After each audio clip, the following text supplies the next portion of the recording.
The Sahrawi is an ethnicity of people that used to live in the region of Western Sahara, as well as some parts of current Morocco and Mauritania. These camps are located in the province of Tindouf, Algeria. The Sahrawi people have been living in refugee camps for 3 generations since they fled Western Sahara.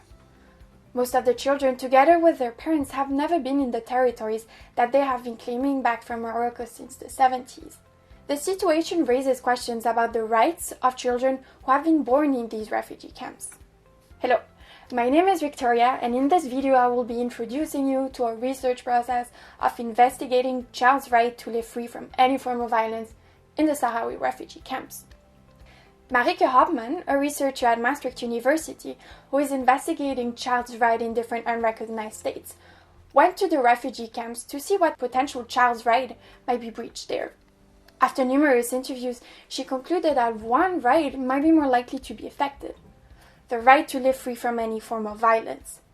Because many children that were interviewed were saying that they were particularly fighting a lot. According to the Convention on the Right of the Child, this right to live free from any form of violence requires children to have the right to be protected from all forms of physical or mental violence. But how should we understand the violence? During our research, we asked the help of a psychologist who pointed out that the term violence should be called aggression from a psychology perspective. According to the psychologist, an act of aggression is a behavior that is intended to harm another individual who does not wish to be harmed. But then the term violence refers to aggression that has extreme physical harm, such as injury or death, as its goal. However, some of her findings did not match either definitions. Children playing sometimes can have some aggressive behavior, yes. For instance, throwing rocks at each other, which may result into physical harm. But what about the instances when it occurs in a playful way and without any intention to harm others? Now, I would like to walk you through the methods that we applied and how we hope to find results which can then be shared with the communities in the camps. There are 2 methods which I will discuss. First, the qualitative research, and second, the quantitative. As I have mentioned before, Marieke and other researchers interviewed over 80 people who lived or worked in the camps to see what problem, if any, children might be facing. Participants included lots of children, as well as parents, teachers, legal professionals, and others. The researchers asked questions about children's everyday life, but many interviews focused specifically on the topic of fighting between children.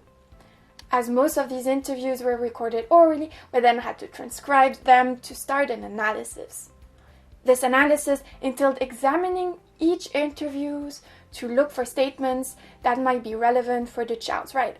We're especially interested to see which details are mentioned most often by participants, so Marieke will know which potential issues to highlight and look into further.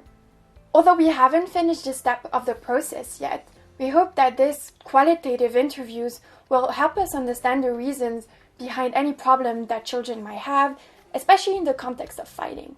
Second, Marieke and local researchers in the camps organized for children to take part in the quantitative interviews.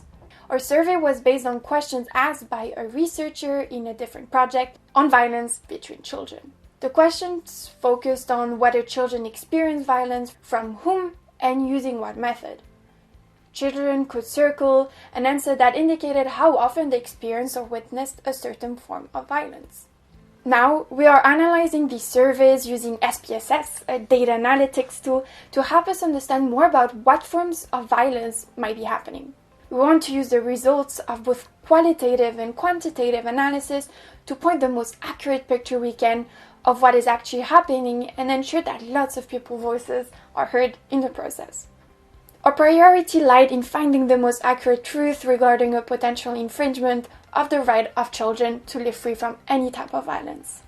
We're looking forward to discover the outcome of our research with the hope to share the results with the local communities.